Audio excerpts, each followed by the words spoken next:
First of all, I'd like to thank you, Warren, for being here and being part of the Legacy podcast. Here at Legacy, we want to celebrate first and second generation, Canadians. When I launched this, it was really about celebrating first and second generation Black Canadians, right? And really understanding our journey, right? Because I believe that we barrel through life and we don't celebrate what we've accomplished. And I thought, what better way to do it than to do it in a podcast and to start with all the people that I know and love for decades. And you were on my list of people. So thank you for gracing me with your presence this Saturday morning. Honored to be here. Absolutely. And participate. I don't know about gracing you with my presence though, but I consider you a very good friend. So happy to support. Happy to be here, man. Thank you. So let's jump into, do you remember when we first met? And how that all happened? Because I've been racking my brain thinking about this. The players. Yeah, I don't remember the moment, right? Like the exact moment. But I think it was tag team. Like it was through Irish and the Blade. And then it was Irish who, maybe I should use their real names. Dwight and Brian. Yeah. And then it was them introducing us to one another. Yeah. So I guess that's because they both worked at Benetton back in the day. And that crazy connection with Dee and Tanya, and I worked at the bank and she worked at the bank. And so we all kind of connected. But, Which bank did you work for? Trying to remember. Canada Trust. Oh, yes. Yes, sir. I forgot about that. Yeah, man. Wow. Yeah. So we were both there at one point. Yeah. Wow. You were Pickering Town Center. That's right. Yeah, man, I remember. Wow. I remember that. Okay. Yeah. I was in Markham, McCown and Highway 7. Across from Markville. All right. See, yeah. Something else that's been lost in So Dee worked across the street at Markville at the Benetton. Okay. And then Brian worked at the one in Scarborough Town Center, but he would come up to do some shifts over there. So that's how it all kind of connected. Got it. And when I was talking to Andrew Burrows, we were just talking about Drew, he had said, when I asked him the same question, he'd said, well, somehow, we were interested in film and somebody said that Paul went to film school and then that's how we all connected. And I was like lost. That was lost on me because I was like, really? No, I think it was before that. Yeah, I think we found out that we had a mutual love for film afterwards. Yeah, right? Yeah. No, definitely, 100%. No, we were introduced because we hung out with the same friend. Yes. And we became friends. Yes. But our friendship deepened. Right. After we found out that we had a mutual love for it. So how old do you think we were? I want to say 22, maybe 20. Okay. 21, I would think so. 22. So it was definitely before I went away. It was absolutely before you when I went to Vancouver. Okay. Absolutely before you went away. Yeah. Wow. Man, that's... I would say probably it's 21.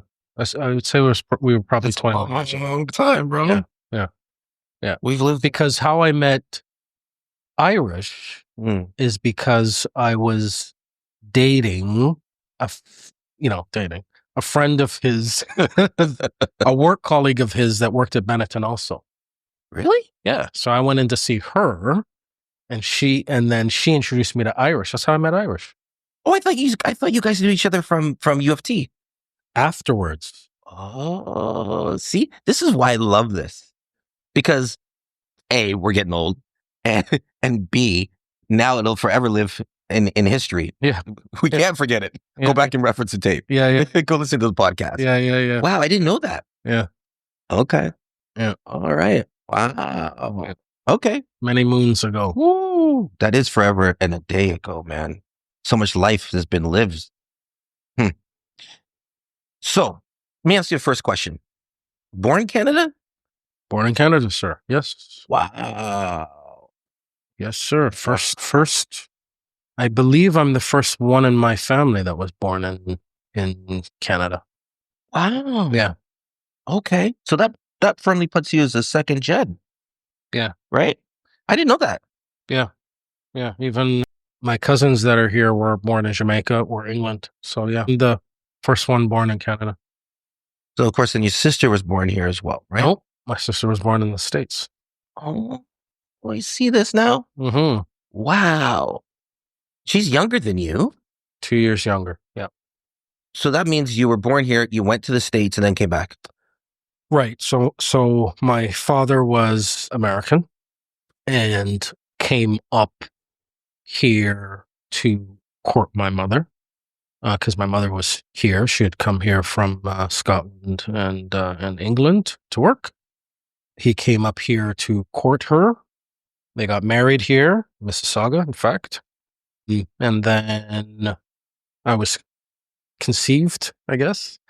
So I was born here, Toronto General Hospital, 9th floor. Wow. And then Okay. we were here for a few months, and then we relocated to the States, where he was from. And lived there. So what year did your mom come to Canada? 1967, I believe. By herself? By herself. Well, not entirely by herself. That's not true. So after she finished school, nursing school in Scotland, her and a girlfriend decided they were undecided of where they wanted to live. They just knew they weren't going back to Jamaica. So they traveled throughout Europe, went to many different cities, trying to decide, where they wanted to be. And on a whim, they said, we've heard a lot of cool things about Canada. Let's go to Canada. So they intended to come and visit Canada only, but their stay here turned into an extended stay. They ended up getting jobs, and the rest is history. So this friend of hers Yes. from Jamaica? Or Yeah. they met in Europe? No, from Jamaica. So this would be like a ride or die. Yeah. Wow. Yeah. Are they still friends? Is she still with us? No. Okay. No. But the friend that she met when she came and started working at the hospital, sorry, I keep at Mount Sinai Hospital. Right. They are still friends to this day. Wow. Yeah, to this day. Yeah. Wow. Yeah. Okay. So sorry, I interrupted you. It's okay. Because you said you were, you stayed here and then you relocated to the States. Where in the States did you go? Trenton, New Jersey. Jersey. Okay. And then you came back to Canada. Yes. So your parents split. Yeah. So one might argue if they were ever really together. I mean, they were married for sure. And my mom's vision of being a married woman was idyllic. It was, she was a young Jamaican woman. So it was, I'm going to work for a little bit, but then I'm going to stop working. I'm going to raise a bunch of pitney on a farm. That's what she wanted her life to be. My mom was the 9th of 10 kids. So that was kind of how she envisioned her life to be. My father, on the other hand, was maybe Rolling Stone would probably be the most apt description. He made his way around, and he wasn't very present in our lives. So he would be gone 2-3 weeks at a time, come back for a couple of days, gone for 2-3 weeks at a time, come back for a week, gone for a month, come back for a couple of days. Was that because of work, or was that because that's just who he was? Well, God and him know the truth. So what he said was it was because of the nature of his work. His what he told my mother is that he worked in law enforcement. He worked for the Federal Bureau of Investigation. So it required him to be away from home for long periods of time, which might have been true. I don't know. So yeah. So okay. All right. So how old were you when you came back to Canada? I was 4 years old, because it's important to know why we came back. Okay. So we came back because we were evicted from our home because my father wasn't paying the rent. So we were evicted. We were on the street. So it was my mom, myself, and my sister, who was a baby at the time. She was born there. And we were homeless. I remember my mom telling me an interesting story. She said, she came back one day from being out with us, and all of our belongings were out on the porch of the house. We had been evicted. My mom didn't know what to do, so she took us for a walk in the park. So where we lived was Stuyvesant Avenue, and it's right across from this park. Do you remember that? Yeah. I remember the park. I don't remember that moment. Yeah. No. Because I was going to ask you about your earliest moments, but you skipped. Oh yeah, I remember that. So okay. Yeah, vividly. Okay. So yeah, we went for a walk in the park. I probably would have been 3, my sister 1 or months old, and my mom hadn't eaten, right? Because any food that she had, she made sure that we ate. And a $2 bill blew across our path, which she used to buy bread, and she saw that as a sign from God, keep going, I'm here for you, right? Type thing. And then there was a lady that that lived in the neighborhood too, that my mom used to see. And my mom was a trained professional who had left her career to relocate to be a housewife. But she turned to the woman and said, I will clean your house, right? Every day. And whatever else you need me to do, if you can put a roof over our head. So the woman agreed and gave us a room, and my mom cleaned her house every day. And then my mom said at a certain stage, she decided, okay, now I have to take care of my family. This isn't going to happen. I got to take care of my family. So she came back to Canada with just me, left my sister with the family that we lived with. It was a Cuban family. And her and I came back. My mom reestablished her career. And then 2 years later, went back for my sister. Brought my sister back. And we've been back since. So by the time we came back, I was 4. My sister was 2. So she was like a newborn. Wow. I paused because, and I don't want to get off topic, but I'm reading this really great book right now. And it's by John Bradshaw. And it's called Healing the Shame That Binds You. And man, if you read this book, it's going to, it'll take you back to your childhood. And such a great sacrifice that your mother made, right? She knew she couldn't bring both of you, and you came. But when you said that to me, it kind of made me think about my own family. My brother, right, that was left in Barbados. Excuse me. While my mom went to England and my father went to sea, and not with family, right, with somebody that was looking after him. And then it also made me think about when I came to Canada, I was 15 months old, and then I didn't see my dad for like another 2 years, right? So kind of interesting how our lives kind of mirror each other or paralleled sorts, right? And how we deal with all of that. If we start peeling all of that back, right? Have you gone back and thought about these things as we're trying to move forward, right? Because there's got to be, first thing, that comes to my mind is like, how strong, how much fortitude did your mother have? You know what? I think about that often, man. I think about her. Blows my mind. Yeah. I think that my mom is one of the strongest, most powerful women that I know. Yeah. Like to have the ability and self-awareness to say, now it's not about me, it's about these children. Mm-hmm. And to say, I will clean your house, Mm-hmm. right? Mm-hmm.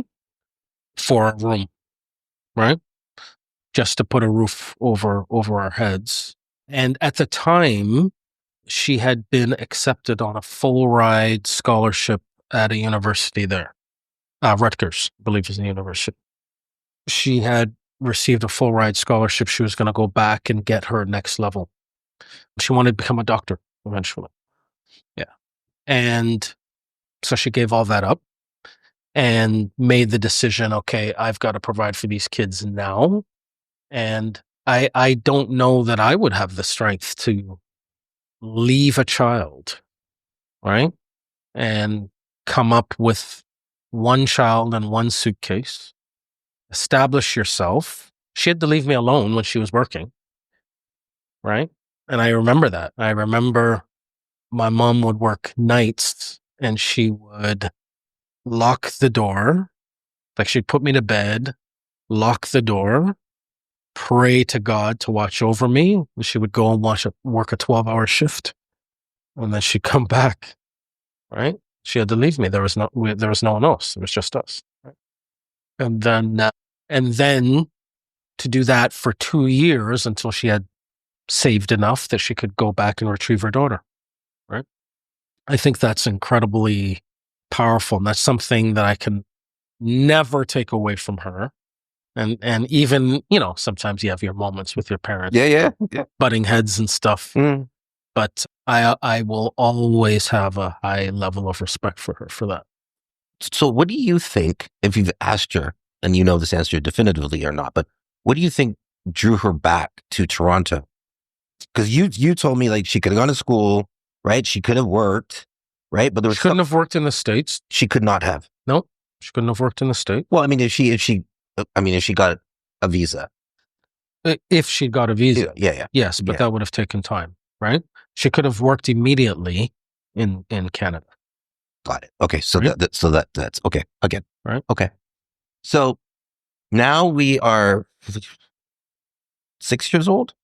Your sister's here now. 4 years old. 2 years. I was 4. You're 4. Sorry, 2. Okay, yeah. sorry. Yeah, and now where in Toronto are you? We're in Scarborough. We're living at Markham and Lawrence. Mm-hmm. Greenbrae Circuit. Okay. That's where we're living. Yeah. Okay. Yeah. So you're 4, your sister's 2. Yeah. Single. Yeah. So I'm assuming the same thing's happening. Like she's got to go to work, and now you got to hold it down. Yeah, but she had made some friends who lived in the neighborhood. Okay. And what she would do is when she had to go to work, she would leave us with them. Okay. But they were not very attentive to us. So one day I just had enough. And they did this weird thing where the entire family, like adults, the entire family would take a nap at a certain time. Okay. Everybody. So one day I pretended to nap, waited for them to all fall asleep, got up, dressed my sister. I said, we're out of here. How old are you? You think? Maybe 7 or 8, maybe something like that. Yeah. Yeah. And I said, we're out of here. And I remember dressing her. We went out through the back door and I didn't know where else to go. So we went to my apartment building and just sat in the lobby.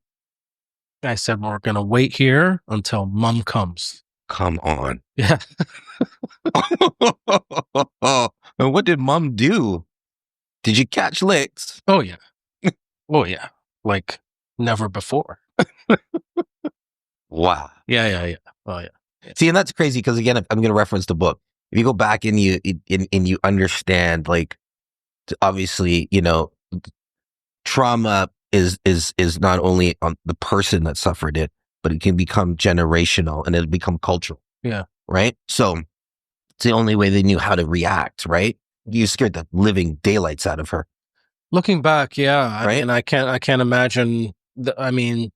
The family probably woke up. I wasn't there. Yeah. Now they're realizing she's panicking. Right.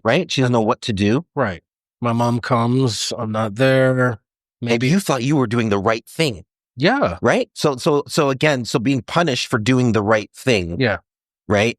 Like then, how does that trickle down to decision making and stuff that we do further down in our lives? Right. Yeah. Because you were stepping up and saying, no, this situation is not good for me and my sister. Yeah. I'm going to go do something else. Yep. So what happens after that? Did you have to go back to that? My mom never brought us back there. So she got it. I think, yeah. I mean, I caught licks, like crazy ones, but I believe there was some kind of understanding there because, yeah, she never brought us back. You ever talk to your mom about your childhood? Yeah, but my mom doesn't want to go back too often. It's too painful. Yeah, she gets very impatient when I bring it up and start asking questions. She doesn't want to. It's painful. Yeah, because again, we talk about that shame, right? Like that feeling, like she had to hold it, right? And there has to be something wrong with me that this was the result of this, right? So she's holding on to this, and she stepped up and was like stoic. Yeah. For you guys, right? Mm. But to go back and revisit her youth, in a time that was so traumatic and heartbreaking. I don't think clearly I don't know. I'm just making assumptions here, but I think that it would be almost heartbreaking to go back there and to relive that. Yeah, I think there's some truth to that for sure.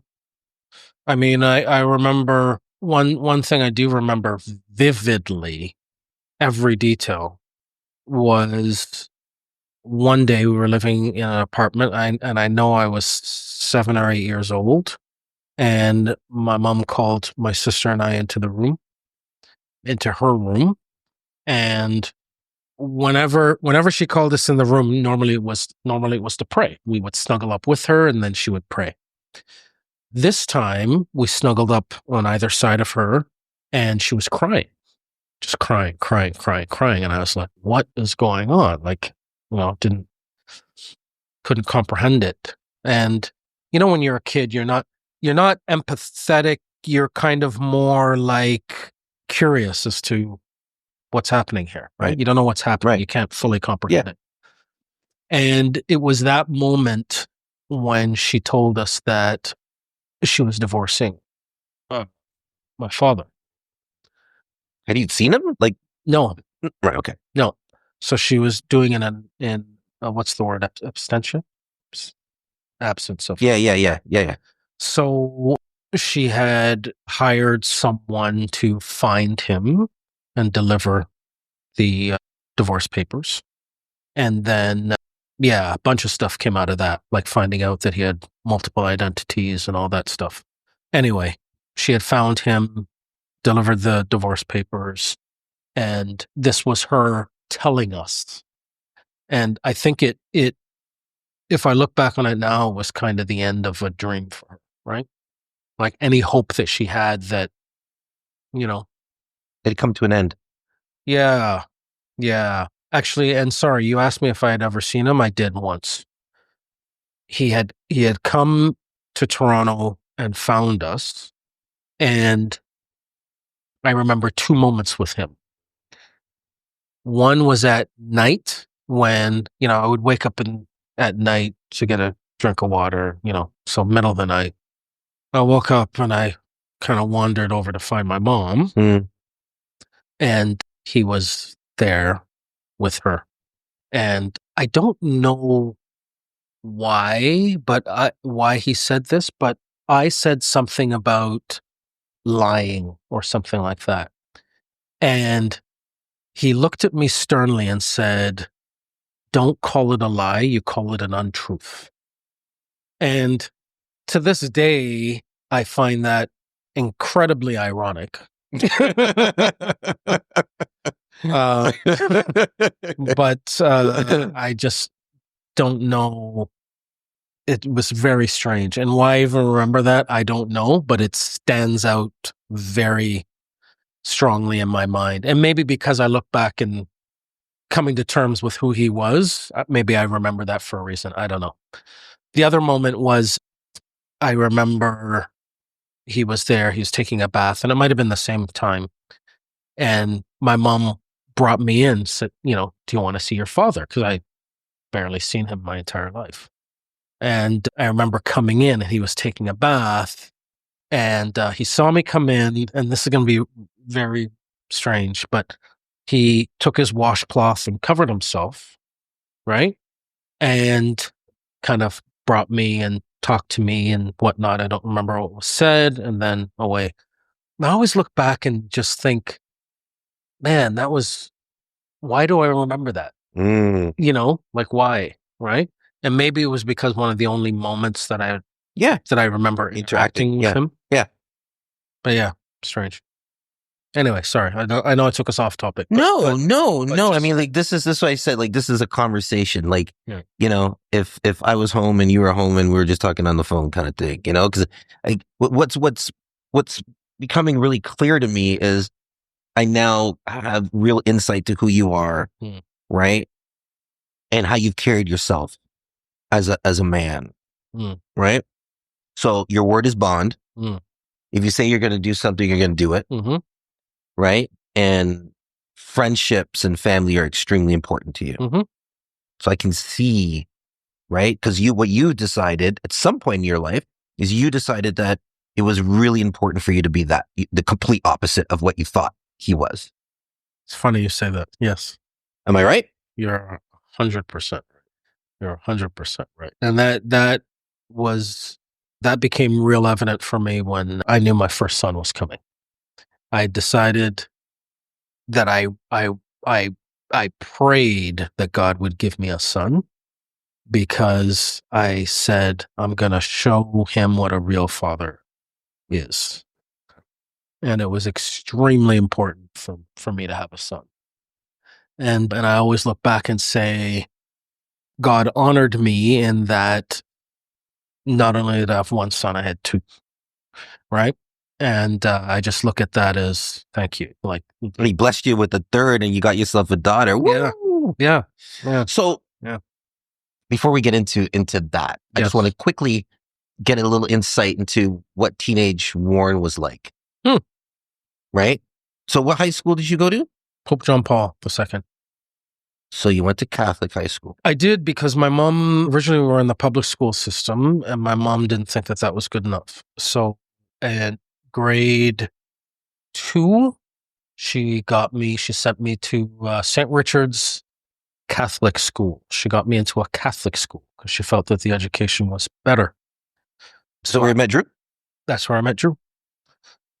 So I went to St. Richard's Catholic school. And then from there, I was in the Catholic system. Yeah, okay. So, so that's where we ended up at. Okay. Did Drew go to Catholic high school? Pope. Yeah. Okay. So what were you like? Wow. What do you remember about being a teenager? Teenager? Yeah. I'll tell you, my teenage years was a journey of spiritual discovery. That was my teenage years. I was, and that stands out the most. I was in, actually, it was a lot of things. So we'd go to church every Sunday. Mom would take us. It was extremely important.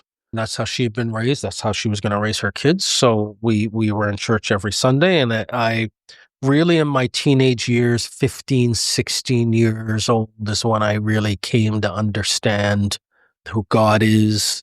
I developed a really deep spiritual sense, did a lot of reading, read the Bible cover to cover, went to France on a missions trip, really encountered God in a real way that still lives with me now, right? At the same time, I was, starting to become aware of the opposite sex. Okay. In a kind of a real way. So kind of. You had to wrestle with that. Yeah, because I was discovering women. Yeah. Young women, obviously teenagers. Yeah.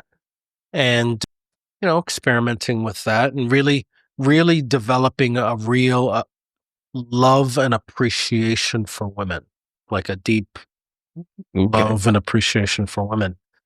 But at the same time, discovering kind of the spiritual side and the discipline that kind of goes along with that. So they often clashed, right?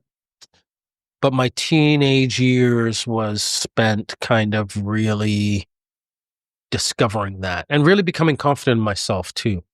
So I was going to ask you that. I was going to ask you. So clearly, church was and it was a very important part of your life. But did you have male role models? Who did you look up to?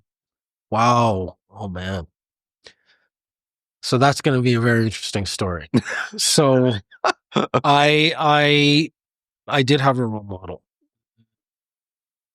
I hesitate to use his name because of how the story ends. But I absolutely had a role model. Okay. And he was like my big brother. He treated me as such. He would pick me up. He'd take me to church. He'd take me to, teen church on Wednesday nights. He would bring me around. He was my big brother. He was 10 years older than me. Okay, I was going to ask you that. Yeah. Okay. And he treated me that way. Okay. Right? Very protective, very, provided a lot of guidance, introduced me to gospel music, which I still listen to this day. Just he was there for me. So he was kind of my role model growing up. I wanted to be kind of like him. Why I say I don't really want to use his name, because many years later, unfortunately, he was arrested for abusing young boys. And I remember finding out because my sister called me saying that my mother was distressed, crying, bawling, really upset. This is like grown man. This is like maybe 10 years ago. I'm a grown man now, right? Yeah, yeah. And my mother was very, very upset. I was like, what? Like, why is mom upset? She says, because she wants to know if you're okay. And I'm like, what do you mean? Yeah, yeah, And yeah. then she told me this gentleman had been arrested, Wow. why he'd been arrested, and mom had like made sure that we spent a lot of time together. Yeah, yeah, yeah. She thought this was a great thing. Right. Right? Because I didn't have a father figure. Yeah, right? absolutely, man. Right. The man of church and Right. God. Yeah. Right. Yeah, yeah. So my mom was very distraught, and she was so distraught that she couldn't talk to me directly about it. Guilt, shame, right? Yeah. Feeling that this has happened on her watch. Yeah. How could she let this happen? Right. So she talked to me through my sister.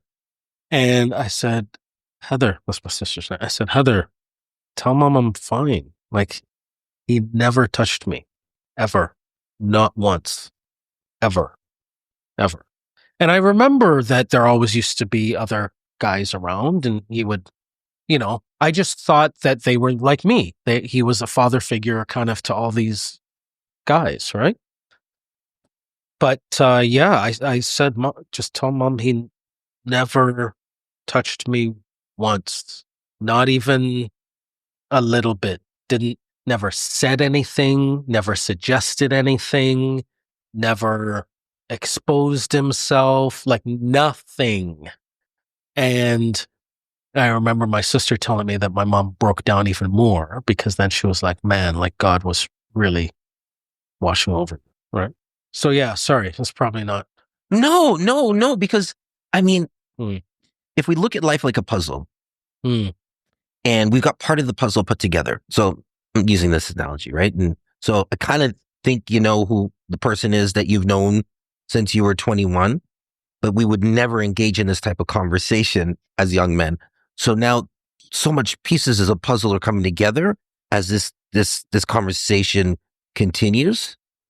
And I have even more respect for your mom, because we haven't even gotten into, what was it, maybe last summer before we had like a 2-hour conversation about mom and real estate and buying her home and all of that stuff, right? And I remembered this conversation. So, I mean, the amount of again, fortitude that she exhibits, that she probably still does exhibit, but what she did to get you guys who you are today is unbelievable. So I felt that moment just now when you were telling me about, how when she called Heather to have this conversation, I could feel, as a parent, I could feel what she would be feeling in that moment, right?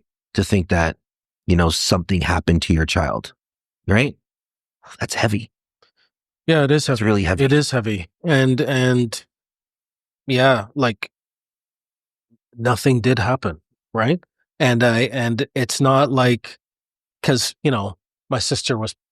my mom was probing me through my sister. Yeah, yeah. Kind of like, Yeah.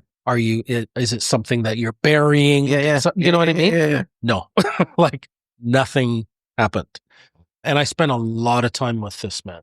Up until what age? I would say easily my early 20s. Oh, wow. Yeah. Yeah. Oh, wow. Yeah. I met him would have met him when I was 14. And yeah, we were close for many, many, many years, man. Many years. He was kind of a big brother to me. So you kind of just grew apart, like when you in university? Yeah, because I mean, university, I started chasing things. Yeah. Going to school. Yeah. Working. Yeah. And then it was that's when I really had my spending more time with my core friends, right? Right. So yourself, Yeah. like the whole Yeah. group, right? Yeah. Totally. That's where Yeah. my time was. Yeah. So and he was mentoring Other teens. right. Got it. Right. Got it. So you went to U of T, Yes, sir. and that's where Dwight was. Drew went, right? Yeah, and U of T was my last choice. I was accepted at Western for business, Windsor for law, and U of T for what did I do? Business. I ended up switching majors. But I chose U of T because I couldn't afford to go to Sure. Western or Windsor. Yeah. Exactly. My mom couldn't afford Yeah. to send me away. Yeah. Right. Yeah. So I ended up going to U of T. But yes, with the others there. Yeah. What was that experience like for you?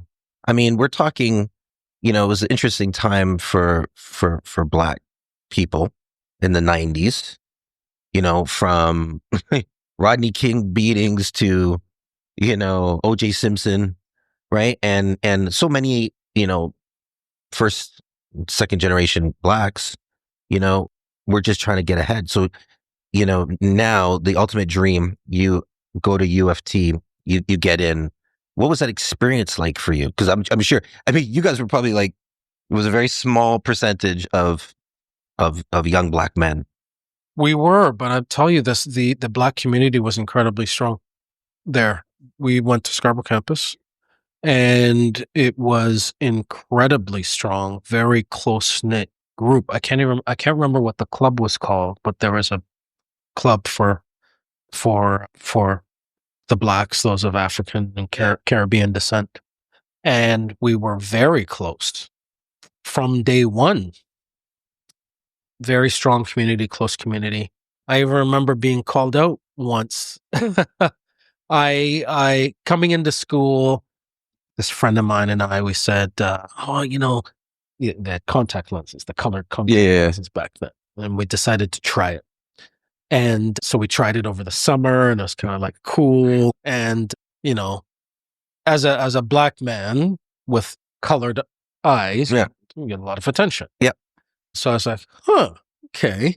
So now U of T year one, kind of walk in there like I'm going to take over the place. And I remember this girl in our club. She sat me down and she said, you're a beautiful man. I said, yeah. Right? Yeah. And she goes, but you have no sense of self. And I said, what do you mean? Like, what are you talking about? And she says, why do you, pointing out my colored eyes? And of course, I didn't have a good explanation for it. And she just really challenged me to be real. And I never wore them again. Had that conversation with her, never wore them again. Did you not wear them because you feel as though she embarrassed you, or did you not wear them because you felt they were necessary to wear? It was both, but the latter came later. So it was the shame, right? Like she called me out. I was embarrassed. I had no good reason to have these things in my eyes. Did she do it one-on-one or did she do it one-on-one? Okay. Yeah, one-on-one. She was very respectful about it. Very respectful. And we actually became close friends after that before she left the country now, but during my time in school. Very respectfully pulled me aside one-on-one, sat me down. I thought it was going to be something different. Sure you did. Yeah. But she just called me out, man. And I was ashamed. Never wore them again. And then later on, I think that propelled me into a stronger sense of self, I think. So let me ask you this question. You said, as a Black man with different color eyes, you got attention. So that's what you were seeking. I think as a byproduct, yeah. I don't know that I was seeking it, like per se, but I welcomed it for sure. I mean, because it was attention from stunning women that I probably would never have approached, you know, and that was new to me, right? So when I'm like when I hear stuff like this and I'm pondering it, right? Because I'm trying to go back and trying to think about what you were thinking about when you were 21 years old, right? And you know, you're a young man, you're figuring yourself out, you know. And there's three questions I ask myself, and I promised I was going to ask you this, but the timing is right now, right? It's like, who are you? Who do you want to become, and why? Right? And I don't think that we ask ourselves those questions. I know certainly, like I'm still asking myself that question, right? So at 21 years old, it makes sense that, you know, I say this and I'm processing it because it doesn't make sense, but it makes sense if that makes sense. So I'm going to say that it would make sense that you're trying to attract, you know, the females 21 because it just makes sense. That's what you did at 21. But the real question is, why did we feel that we needed to attract females, and not just a one-to-one connection, but we were chasing this intensity of, hey, look at me. I stand. I need to feel good about, you know what I mean? It'll make me feel better about myself until that conversation happened. Does that make sense? Or am I off the rails? No, you're not entirely off the rails, but I would say that I wasn't Conscious, maybe subconscious. Yeah, I wasn't consciously seeking attention. That's never been me. Okay. Right? I'm more of a guy in the background, and I'm very comfortable kind of being in the background, right? But it was something new, and and it was easy. It just came easy. Okay. Right? So Sure. So I welcomed it, man. When you're a young, you know, university student, and like, no, I get it. you know, I totally get it. I guess the reason I'm trying to, I go deeper with the things I remember in my past and try to understand why I did it, you know, and why I didn't do it, and what I was trying to accomplish in those moments. And I think so much of it has to do with, you know, things that, you know, I felt bad about myself about, right? So I had to go do something in order to get that, you know, attention. So that's how I was just seeing if it was parallel at all. So you get through post-secondary. Now answer me a question. Do you believe that going to UFT helped prepare you for the adult world? Like, you know, a career, like, did it help you do that? Like, did you, what experience did you get out of university?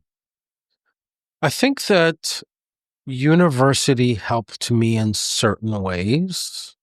So it refined me when it comes to discipline, because coming into to university my first year, I was very undisciplined. And to give you an example, my first year, when I discovered that no one took attendance, I was like, are you kidding me? I can just pop in and out when I want. I didn't go to class, right? I didn't go to class. I got the books. I would kind of study on my own whenever.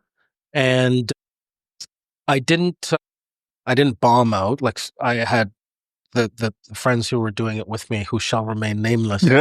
Some of them failed their courses. I never failed anything, but that's only because as we neared the end of the year, I realized the licks I would get. So I started doing all-nighters, studying my ass off, trying to make it up to make sure I was ready for the final exam, right? She's still looking at your report card. Oh yeah. Oh yeah, man. Oh yeah. Are you kidding? Oh, it's so funny because Jay's across from us right now, helping us out, obviously, with the sound for this podcast. But I had him on, and I remember him talking about, you know, first year, right? And so it's not an anomaly. His first year at Schulich, right? And, you know, referencing it, you know, that they did similar things, right? So I thought that was funny. And just like last week, so now our middle child, Cole, right? Is now 18, right? It's going off to Laurier, right? Had prom. So now he's chilling, right? And he's really disciplined kid. But it's like working one day, it's like 10 o'clock and he ain't moving, right? So I went in his room, I'm like, you have first period spare? Huh? He didn't know how to answer it, right? Because he slept in. So instead of freaking out, like, let's say my parents would have, I just calmly said to him, or maybe the younger version of Paul would have freaked out on Jamal. But I said to him, I was like, well, so this is a lesson, because in a few months from now, there's going to be no mom or dad to come wake you up. So you're going to have to get really, back on track, because right now you're falling off the track because you have this new freedom, right? You have this newfound freedom. So I totally get. So sorry, I hijacked your story, but No. It was just funny because I had Jay on the show, and then this just happened with Cole, and yeah. So it developed. I got a lot more disciplined, because I realized, and when I became disciplined, like really disciplined, Paul, was my third year. Because I went, my first year was very, I spent more time with things than being in the classroom. Same with my second year. And then I dropped out. I didn't go back for my third year because I said, I was disillusioned with school. It was okay, but I didn't really feel that university was all everyone made it out to be, right? And so I said, I'm out of here. I'm going to work. And I worked full time, multiple jobs for 2 years. And then my mom, of course, was on my, So I was going to ask you about that. Yeah. So I decided after 2 years to go back, just to I wanted to honor her, right? Because I knew that it was important for her that I finish. So I went back, and a completely different student. So maybe you needed those 2 years. Yeah. To mature. Yeah. To realize that you probably didn't want to work multiple jobs. Yeah. Right? Yeah. Yeah. And I killed those 2 years, man. Like, in a good way. My final 2 years, I did really, really, really well. And in that's when I became really disciplined and focused on how to do things. There's still a lot to learn. And I tell you all the time, you taught me a lot as well. I don't know how I taught you. Okay. You did. Okay. You did. Okay. Did. I've told you this story many times. One of the things that you taught me that still stands out to me to this day was being professional. And you had called me multiple times, and I didn't return your call. And you said, Warren, you need to answer your phone. You need to return calls, right? How come that doesn't work for Jamal? Sorry. And you gave me this long speech about why it's important. And you were 100% right. And that's when I started calling you the truth. Yes. And that's the name I've given you and still call you to this day. Yes. Right? Yes. Because it was the truth. Right? But yeah, I had become very, so I finished school, but I would look back now and say that, is it important if someone wants to go to university? Sure. Go nuts.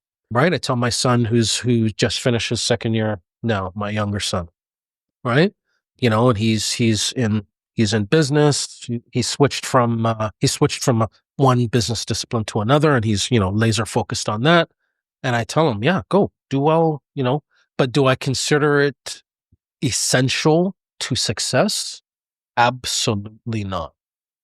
I think that one could argue the opposite, that the most successful people in the world, university probably played very little in making that happen, if anything at all.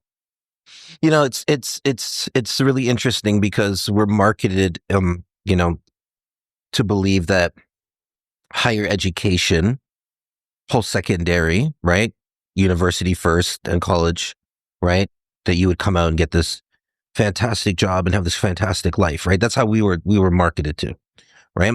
And so I was just having this conversation with Cole the other day, and I said, "Great, you got into the university of your choice, and you're going to go study business, right?" I go, "But you realize that you already have so much of what you're going to need to achieve the things you want to out of life, right? And it's a lot of it has to do with your work ethic, right? And how you get what I call now power skills, which is really soft skills, right? Hard skills is the education, right? The soft skills or slash power skills are all the things that will help you, propel you to achieve whatever you choose to achieve in this world, right? So I hear you. I hear you with that. But I wanted to ask that question because again, I'm using, this podcast as a conduit to hopefully people will understand someone's life, where it started, where it went, right? And how they can reflect back, right? And who they are today. And a lot of times we're learning so much about ourselves as we grow, if we want to choose to evolve, right? That this is important. This is going to be important that, excuse me, your boys and your daughter will one day hear this. You know what I mean? And wouldn't it be a beautiful thing for, any one of them to be like 40 something years old and to hear this conversation, right? And have real insight to their dad. Probably some of the stuff that you probably haven't shared. You know what I mean? Yeah. Like, so that to me, just asking the question about post-secondary and your experience at university is just really interesting, right? Because everybody has a different view of it, but I wanted to get, your take on that. So now you finished school, you got your degree. What was the first full-time job you had? Was it with Big Red? Well, so I had worked at TD Bank throughout school. No, I meant after post. No, I know. Yeah, getting there. Yeah. So I worked there throughout school. After school finished, I worked there still part-time while figuring out what I wanted to do. To answer your question, Andrew got a job at Telco, Big Red. right? Yeah. And said, "Hey, you should try it. It's really easy." And he told me how much he made, and it was more than I made at the bank. And I was like, Is this on Kennedy Road? Did you guys work on Kennedy Road? You guys worked Kennedy South of Ellesmere? Did you guys? No, Yonge and York Mills. Why do I think it was Kennedy? You guys No, you're thinking of the Don Mills and York Mills location. There's nothing on Kennedy. Don Mills and York Mills. There's a It was retail, like the retail store. No. You guys never worked in the retail? No. Call center. Kennedy. So your memory's not. Andrew went and worked at the retail store after the call center. Okay. Yes. All right. I pride myself on Kennedy. Yeah, okay. Thank you. Yes. I pride myself on my in my memory. No, so you're not entirely wrong. Okay. So it was Andrew, wasn't you? Correct. Got it. Okay. Yeah. So I went there, and originally I said, "Oh, I'll just do that part time. I'll work at the bank, and then I'll figure out what I want to do." But after you have, I can't remember how long it was, maybe 6 weeks of training, and then they say, "Okay, if you want to do full time, now's your only chance, right? Does anyone want to go full time?" And I hadn't figured out what I wanted to do, and the money was good, so I said, "Okay, fine, I'll do full time." So I did that full time and TD Bank part time. And I did that for another 2 years. And then I started to move up at Big Red. And Yeah. so I left TD. So you've successfully navigated. I'd like to think, and you obviously correct me. 3 decades, Big Red. That's Ramin's age. Yes. So, wow, I mean, like that. There's a lot to unpack there, but how did you navigate that? Like, how did you from starting in the call center to where you are now? Right? What's your current role?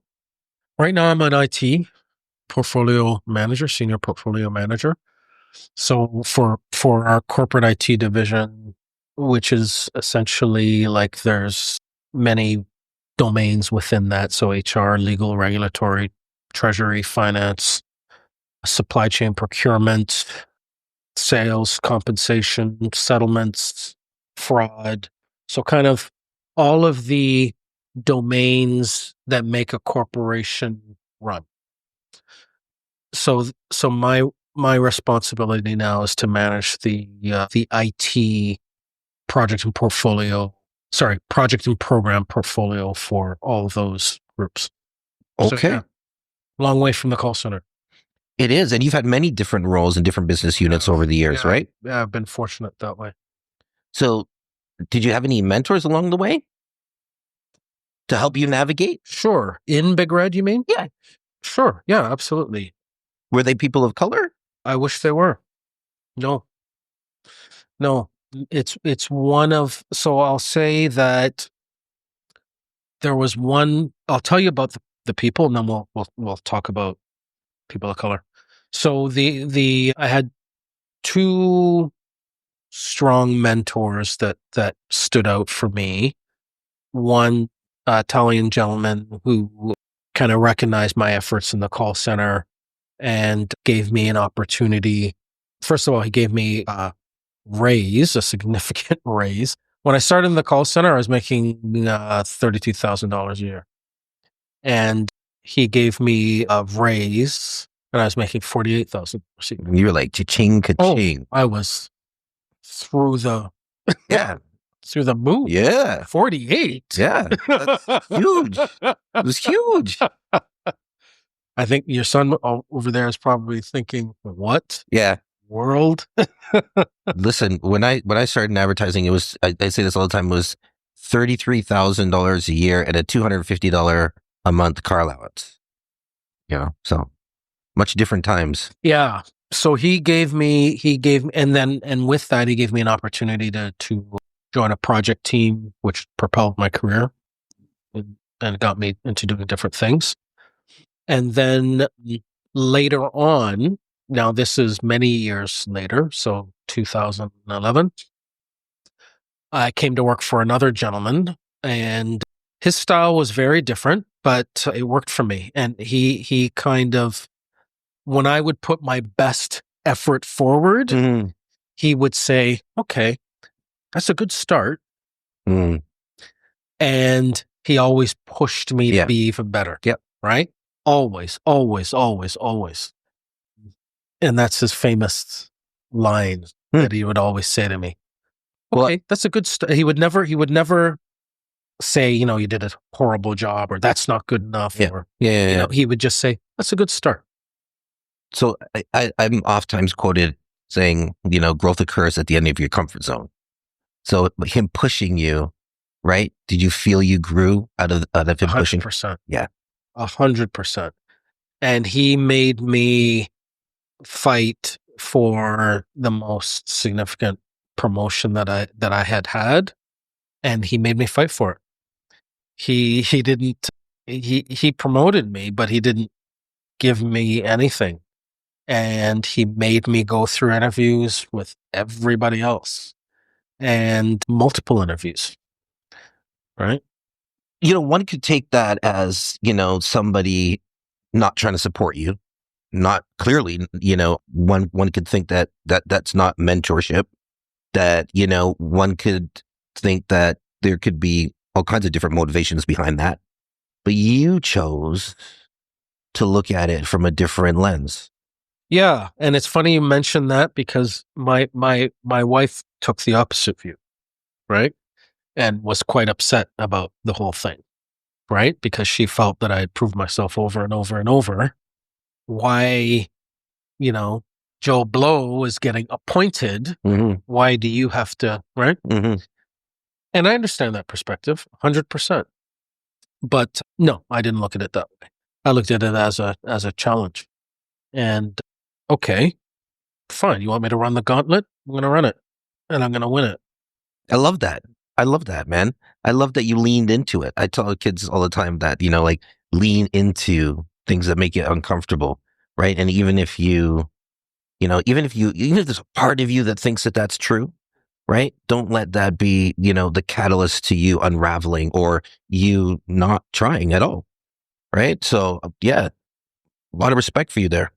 Lots, because it's difficult how we navigate our way in the corporate world, right? There's no layups, right? There's no layups, and I guess being raised, I don't know if your mother did this, but I know certainly my parents did this, where it was like, if you're black, you got to be better. 100%, all the time. You got to work twice as hard as the next guy, 3 times as hard. So if we choose a life in corporate Canada, right, we kind of accepted that to be our truth, and we leaned into it, right, and it helped us, navigate, to where we are today. So there's a lot of respect for that too, because I think even our kids and my kids are triracial, your kids are biracial. There's a lot of things that we don't necessarily talk about anymore, like especially those experiences that their experiences can be much different. Yes. In the world than ours, as your mother's was different than yours. Yes. As generations change, yes. right? And yes. But I think it's really important too that they understand, the things that we've had to navigate. Yeah. In order to get to the place that we are. Yeah. And there were no layups. Yeah. Right? No, there most certainly were not. And it's funny. I'm sure you experience the same thing. You see people, especially in the corporate world, you see people being promoted around you, and you're like, "Are you kidding me? I can run circles around that person. You got to be kidding me, right?" But it's one of the unfortunate truths about being black in the corporate world. Yeah, and so a lot of times it's a popularity contest, or it's how they played with those power skills that I talk about, right? A lot of people can blow a lot of air, right, and just tell whoever direct reports what they want to hear, and they move up that ladder, right, for whatever reason. So I know that I've had to like outwork everybody, and they still are like, how did he get that? You know what I mean? Like, how did he get there? Especially in the industry that I'm in, where there are no real people of color. Mm. There's 3 of us. Literally. Wow. There's 3 of us. Wow. And I'm the only person that's gotten to that level out of the 3 of us. Mm-hmm. So when you walk into a room, yeah, you know where I am. Yeah. I was yeah. So as you were going through this and navigating the last 28 years, did you have a clear path to what you really wanted to do? In at Big Red, or just in the corporate world? Or did you just take an opportunity if you were interested in it and you thought, okay, this is an interesting post, for example, I'll post for this job? Yeah, it was the latter. I didn't have a specific idea or goal of what I wanted to do. And I think that was fine, because when I got into the telco industry, it was changing. Yeah, just evolving at an incredible pace. Yeah. Right? Yeah. If you True. Right? It just first it was cable, right? And then very quickly wireless. Yeah. Right? And then home and residential products and this and that. And now your wireless product portfolio isn't just a cell phone, right? It's all kinds of things. So it's grown at an incredible pace. So there were so many things to do and get into. New things. Yeah. I totally get that. And fortunately, I've been able to do a lot of. Yeah. Well, that's cool. I never really thought of it like that, right? You know what I mean? Like, to be honest, it's true, because, we remember our generation, mobile phones was new. Like, it was a thing, like, now everybody has one, and just watch how that business, how it evolved. And so what's next for you then? Like, do you think, there's got to be new things happening all the time, right? Are you talking about in that world, or in Big Red's world? Outside of no, in like, so like in your current employer, what is next for you? Are you seeing that there's less road in front of you than there is behind you? I would say, yeah, I would say so. I mean, planning the exit strategy. That has become waiting for the golden handshake. No, well, So listen, the reality of that industry is that now it's changing in a very different way. In that, in the beginning, it was all about how do we change wants into needs, right? Where everyone wanted, say, a cell phone. Now, so how do you change that mindset so that everyone needs to have one? And well, my kids in grade school need to, right? Yep. So it's all about that. At a certain point, you top out, right? So now it's how do we remain solvent? How do we remain profitable? How do we run a business when you've kind of you're at or near your peak profitability, right? Isn't that? So you kind of you do that by running lean, right? Which is really interesting to me because, I mean, there's only a few players, really, right? The CRTC sure is that, right? So it becomes just a greed thing. You don't have to answer that. We'll let that be rhetorical, but I hear what you're saying because anything that's publicly traded, you are, responsible to the shareholders, and the shareholders want to see a return on their investment. So you've got to continue to project that you're going to make even more money. And what you're saying is when you hit that ceiling and the market, when you've saturated the market, and and you start to commoditize your business too, because now it becomes just a war on pricing. Yes, to your point, they have to lean out. So because that is happening, I went down that road to kind of say, yes, the exit is more forefront kind of in my mind as to what I'm, at what point will I retire? At what point will I walk away and go and do something else? And that is something that I would never have thought of years ago. So the end is near at some point because we're just getting older, right? Yes. So then we've got to kind of figure out what we're going to do next, but we're also bound by responsibilities and kids and that kind of stuff, right? So it's 8 years ago now. 8 years ago, I turned a passion into a business for myself, and I've been doing that kind of on a part-time basis. Cool, good for you. And controlling it's good in that the nature of that business allows me to work as much as I want to. Sometimes I'm extremely busy with multiple clients at a time, and sometimes I'm not, right?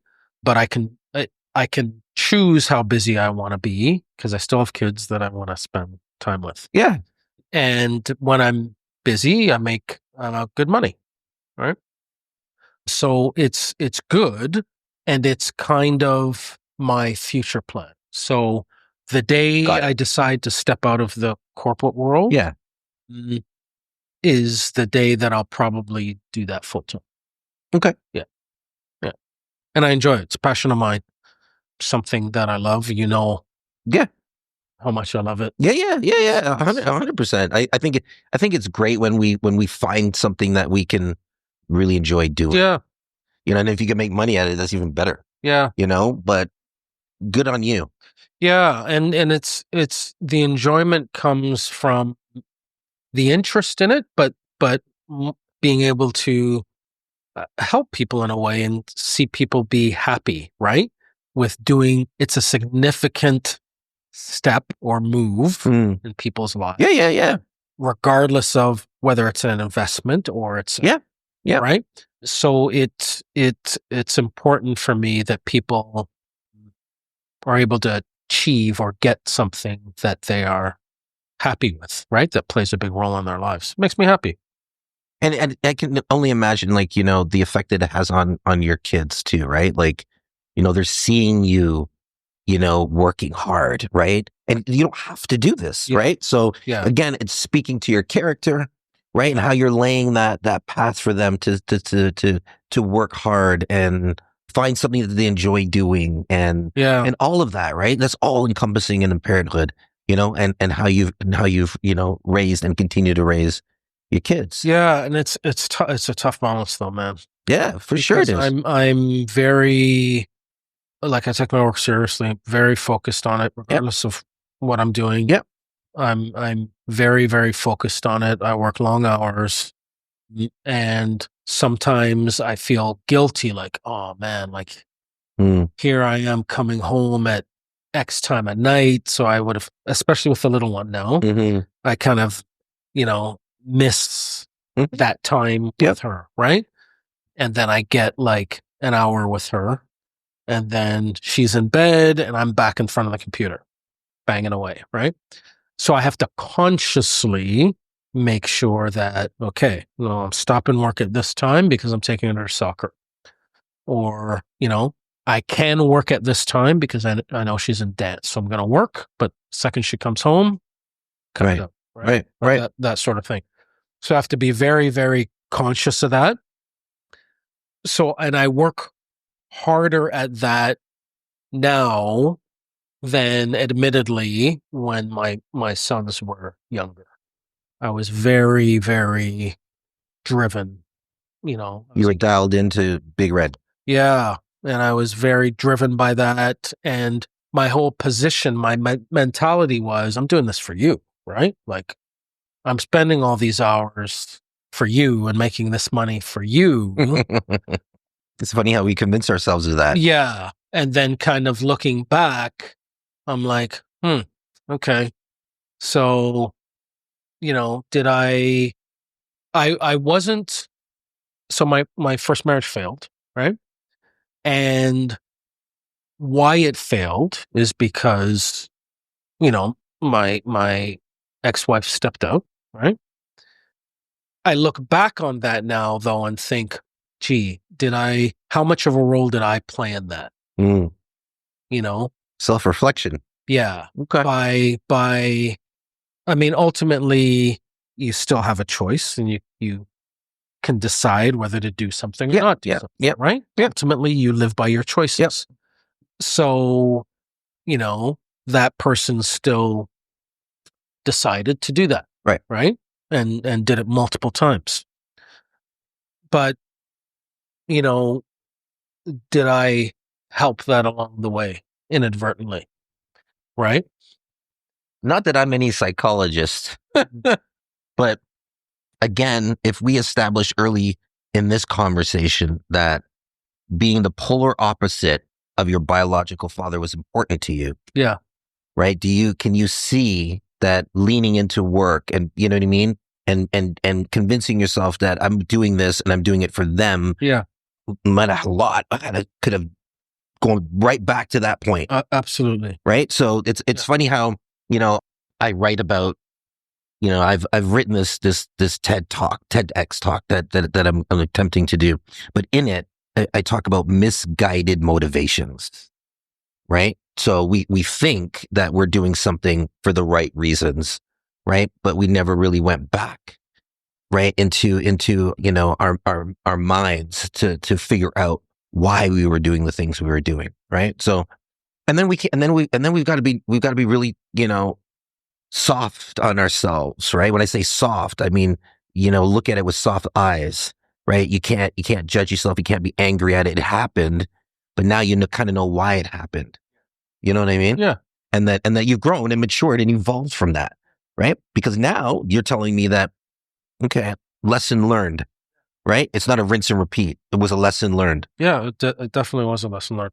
And mind you, listen, like, to be fair to myself as well, I spent a lot of time with my sons, right?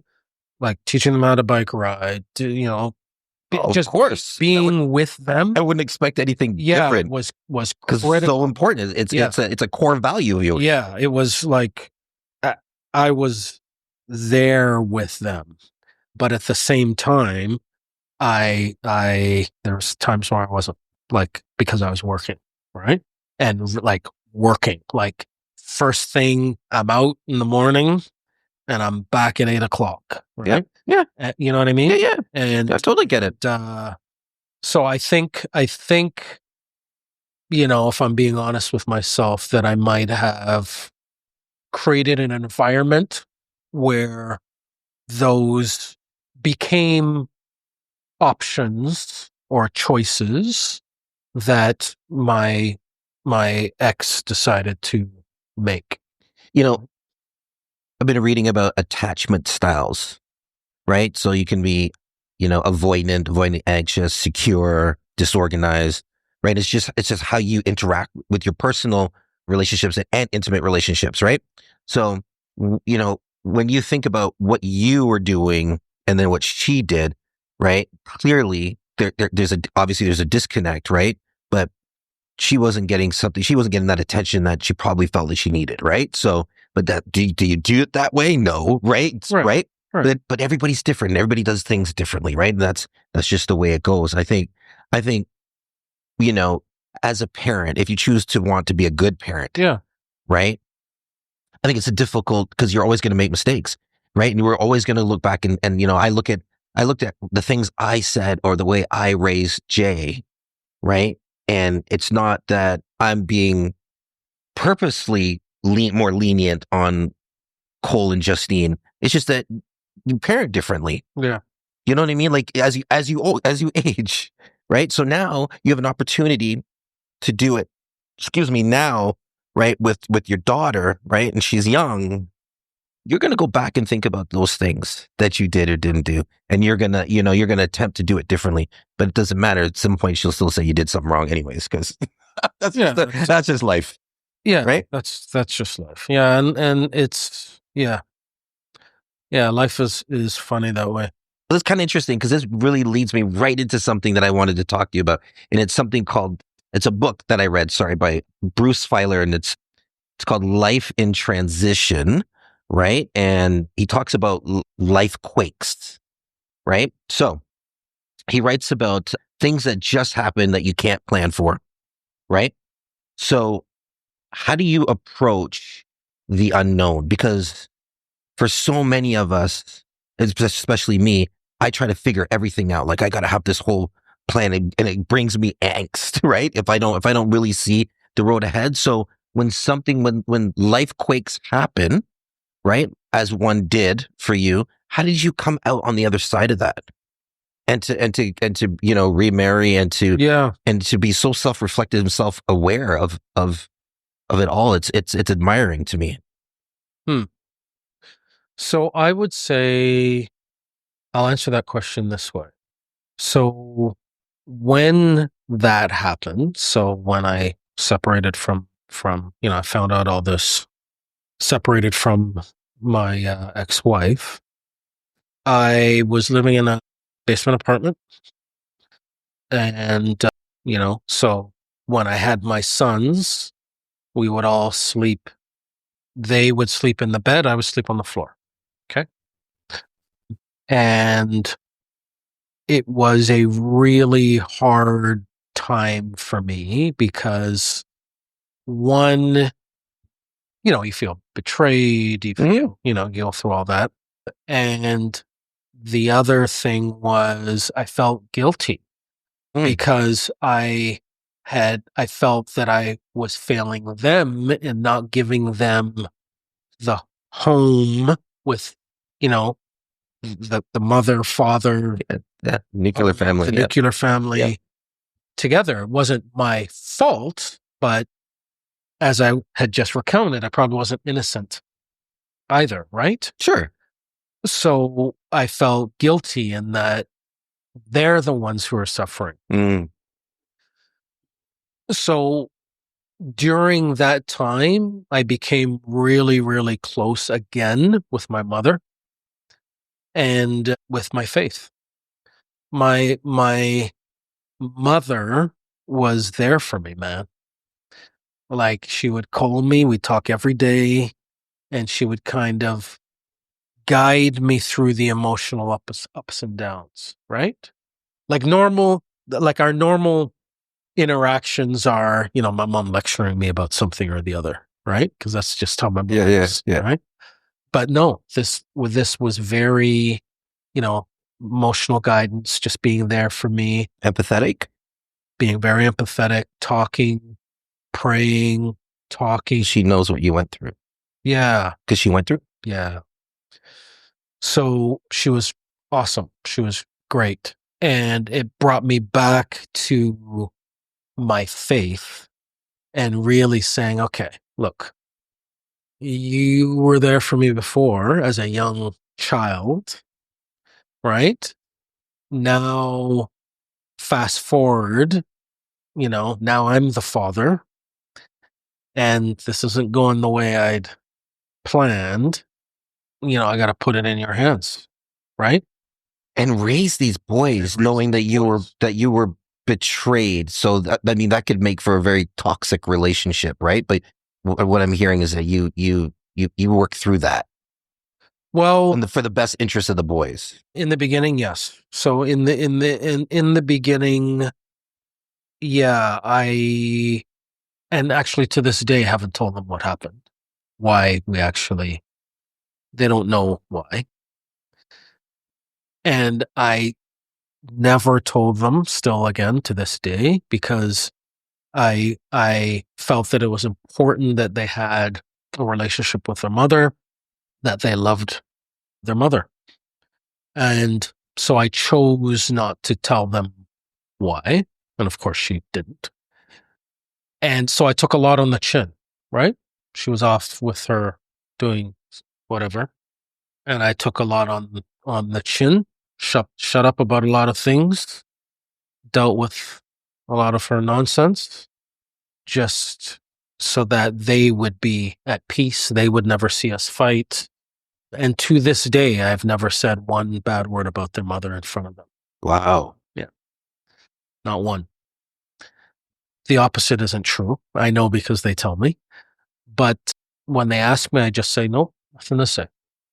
So clearly you're doing that I shouldn't say clearly. I would think that you were doing that to protect them. Yeah. Do you ever think there'll ever be a day where do you ever feel there would be a day where you would be transparent about what happened? Maybe they've asked me and I just tell them one day we'll talk. One day. I don't know that. I think at one point it might become important for them to hear that from me, but I don't think it's now. I think now they need to be focused on their lives, who they're going to become as young men. They're at a very critical juncture in their lives, and I don't want to burden them with mistakes that their parents made. Right? I think at a point in their lives, yes, it will become important for them to know as they transition into marriage and, if they do that, children, if they do that, then I think it will become maybe perhaps more important so that they learn how to avoid certain pitfalls in their lives, or they know how to, if you can't avoid them, 'cause some of them are unavoidable, you learn how to deal with them. The life quakes. Right. So there's another book that I read, Adam Adler's book, The Anatomy of a Breakthrough, and I wrote this, and it's just really interesting that we're having, we're at this part of the conversation, right? And it reads, quote, most of the time when we focus our attention on losses, failures, and mistakes, we're protected from repeating our mistakes and making risky decisions, right? And so this resonated with me because as a child, my parents, told you not to take any risk, right? So, and to be risk adverse, if you will. But for you to come out on the other side of this, find love again, get married, you talk so much about your mom, right? And her character. But your character is being revealed here today. Like, it's unbelievable to me, right? Just the way, getting inside of your mind, right? What you've done for your kids, how you've protected your kids, how your faith has helped you get through that. Your relationship with your mother has helped you get through that. And again, to come out on the other side and find love again, and to have another child is unbelievable, man. So clearly there's, the good Lord has been shining down on you. Yeah, yeah. It's funny because coming out of that situation, I thought it was just going to be myself and my boys, and my focus was entirely on them. And was able to move into a condo, and I got a one bed plus den, And I made sure that the den was big enough to be a bedroom Mm-hmm. so that when they could come, when they were staying with me, Mm-hmm. excuse me, that they each had a bedroom. Yeah. Right. And I slept on the couch. Yeah. But that was important for me, right? That they had that. So I was entirely focused on them entirely, and for years. And I had a good friend at work, and I remember saying to her all the time, she had been through a divorce years earlier, and she was just so good, like just such a good woman. Mm. And I remember saying to her, I said, one day you're gonna make a man very, very happy. Mm. You're just such a good woman, Mm. right? She was a good friend of mine, not knowing that many years later she'd become my wife. Wow. Wow. Yeah.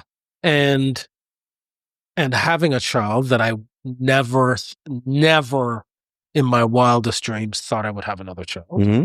Didn't want another child, quite honestly. Yeah, I hear you. Because I was focused on my guys. Yeah, yeah, right? yeah. They were my guys. Yeah. Right. And I even said to her when we started dating, I said, they come first. Mm. They're first. They're before you. They're before me. Mm. They come first. Right. So I laid that out, and kind of.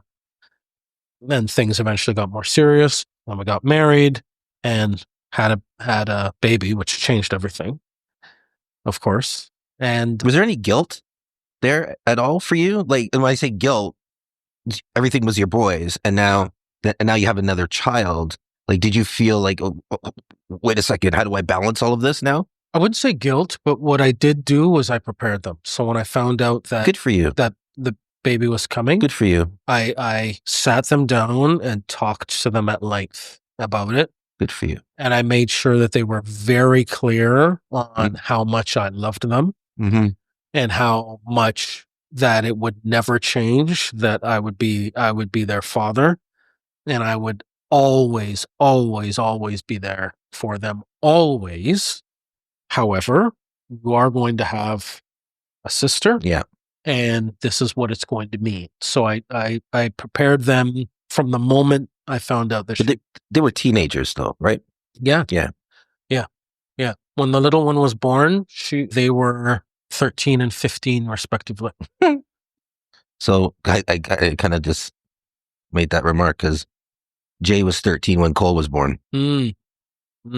So I understand that, like what that would look like. Yeah. But still 13 is still young. So yeah. You said something earlier, right? You said, I felt like a failure when my marriage ended, right? Like like I failed it. Am I correct? Yeah, I felt that I had failed my sons. Your sons. Even though I didn't make the decision to end it. Yeah. I didn't do what my ex did to end it. Right. Like I didn't make those choices. Right. But yeah, I felt complicit because, my job was to provide that nuclear family for them so that they would never be a child of divorce, right? Like I was, right? So I felt that I had failed them in that respect. Yeah. So do you feel that you've been successful as a father then? Or do you still struggle with that? Really good question.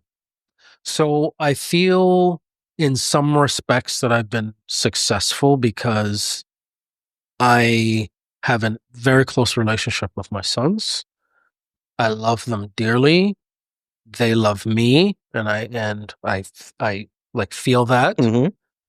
I know that I've raised them with the right morals and ethics and foundational beliefs that I think are important. I've been much better father in every sense of the word than my father ever was to me. So in that way, I feel yes. In other ways, because of the amount of time that they spend away from you mm-hmm. when you're sharing, mm-hmm. right? Mm-hmm. That's been difficult for me and still is to this day very difficult. So not seeing them every day. Yeah. Yeah. I get it. Yep. Talking to them on the phone now, FaceTiming, that sort of thing. but it's not supposed to be that way. It's supposed to be, I see you every day. What's going on? Da da da da da. Yeah, yeah, yeah, yeah. It's difficult. Right? Yeah. So it's and unfortunately, the relationship with their mother spiraled downwards because there were certain things that I stopped taking on the chin, and we just see life and our responsibilities to our children very differently. I'll put it that way. So there's many things that we don't see eye to eye on. So when they're away from me and they're being exposed to certain things, it upsets me. They're young men now. They are young men now, so things will become clear for them. Mm-hmm, mm-hmm. Some things won't be able to remain hidden. And then as they mature, they'll mature in their understanding. Their lens will be different, and they'll be able to see through things. And Sure, but you didn't want to poison the well, if you will. Correct. Got it. Yeah. Can I ask you a question? Yes, sir. What's your relationship between success and fulfillment? So to be specific, do you feel success is important to you, or do you feel fulfillment is more important to you? And why? I would say that if you'd asked me that question at a different point in my life, it would have been all about success. Yes. It would have been all about success. Yes. All about your title. Yes. All about how much money you make. Yes. The clothes you wear, how you're perceived. Mm-hmm. It would have been all about that. Mm-hmm. It is much less about that now, if any, at all. It's that stuff still is important to a degree, and only when I say that, I mean that I'm not chasing that with every fiber of my being. I'm not chasing success with every fiber of my being. If it comes, it comes, right? If it comes organically, it comes. Great. Thank you very much. I will take it, but I'm not chasing it. Fulfillment now is much more important, right? The time that I have with my daughter, my sons becoming successful as young men, that fulfills me. My little one, just seeing how smart she is, and what I believe she will become. Like, she surprises me every day, right? And looking beyond and thinking, sometimes how badly I want to just get out of this country. Sell it all. Pack it up. That's a conversation, man, that Eileen and I have all the time. Yeah, we'll talk about. We can have that conversation. It's really interesting because what I'm hearing and what I'm getting from this is, it's people either drain me or they give me energy, right? And that's kind of just maybe everybody's like that, but for me, this conversation is energizing me. And the reason it is because we share the same worldview on so many things, right? Yeah. And I'm just hearing, somebody I've known since I was 21 years old, and now we're 50-something years old, the evolution, the growth, the self-awareness, the mindfulness, all of this is coming out of this conversation, right? Which makes me, proud to know you. Yeah. Right. What? And to have you a part of my life, because this is exactly what I'm talking about. This is, to your point about success and your relationship with success and your relationship with fulfillment.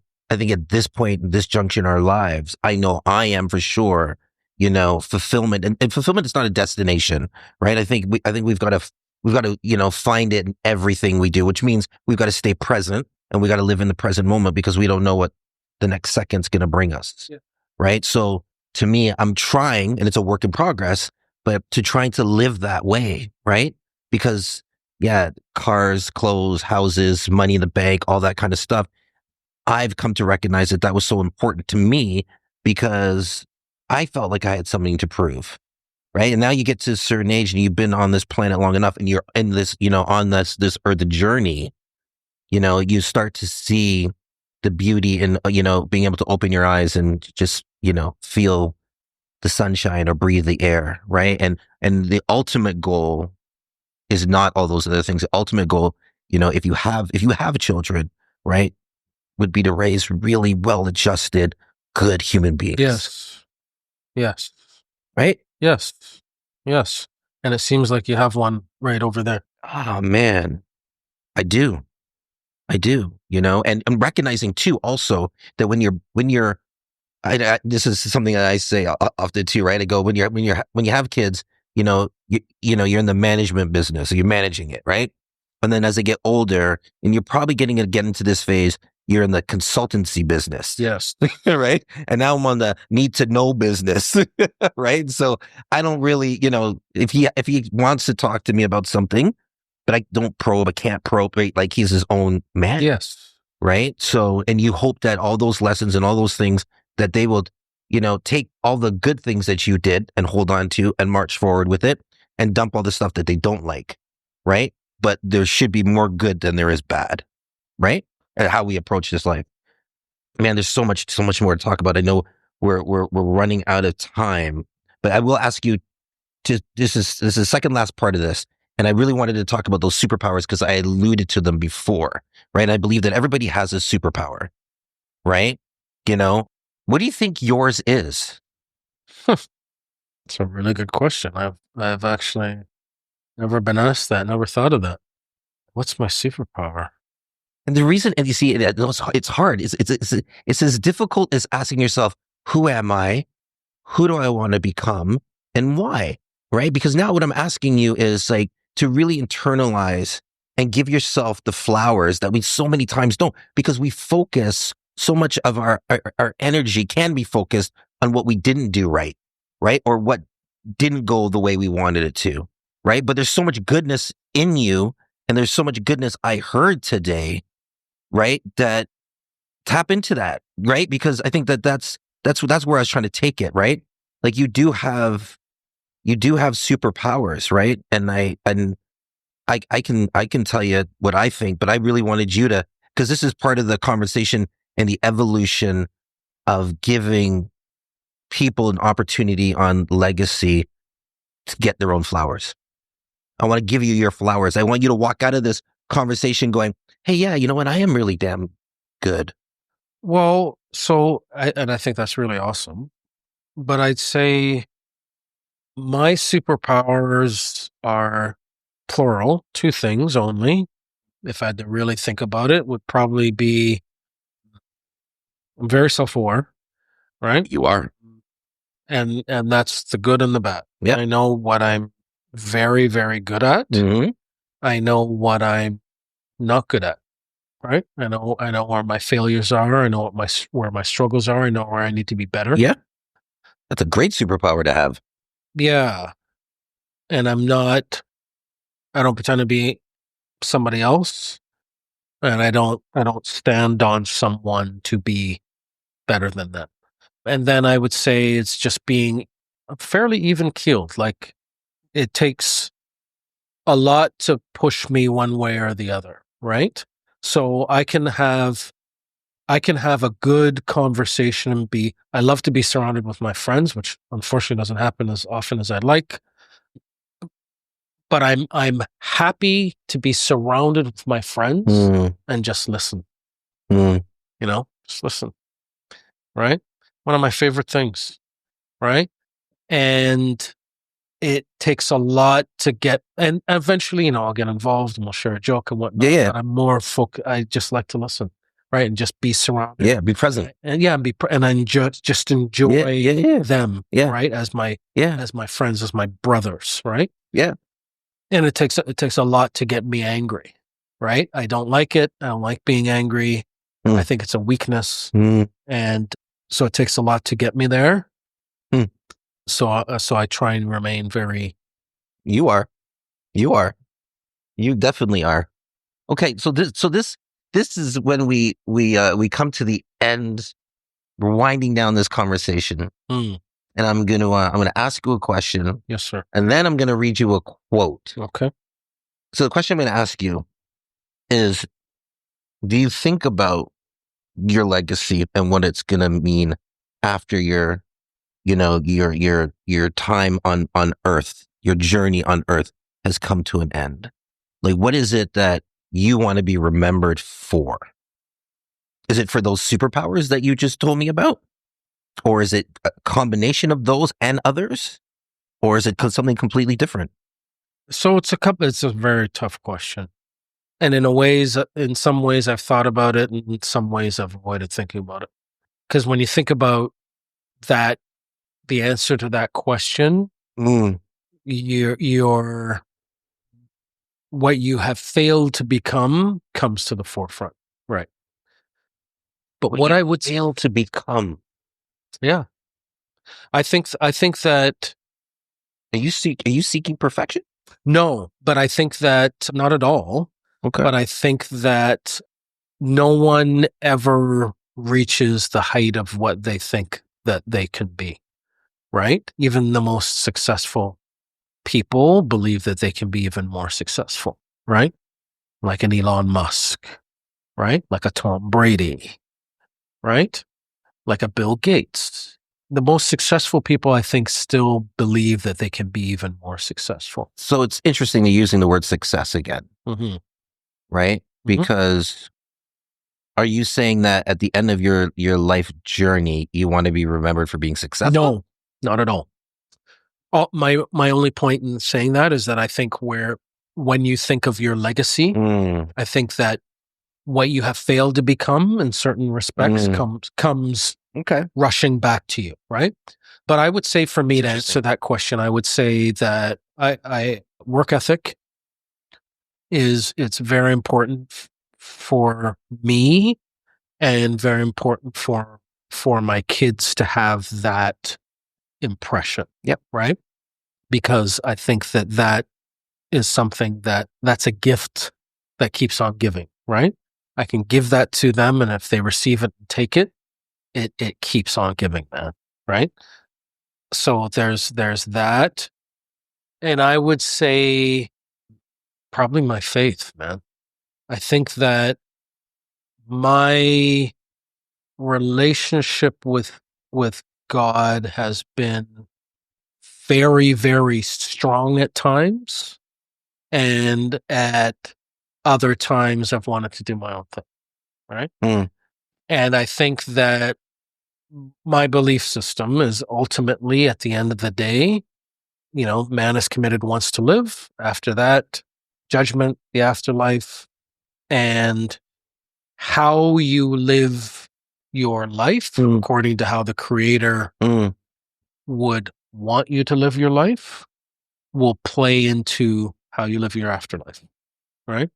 And I want to make sure for me that I leave that with my children as another gift, in that they have an understanding of God, they have an understanding of scriptures, and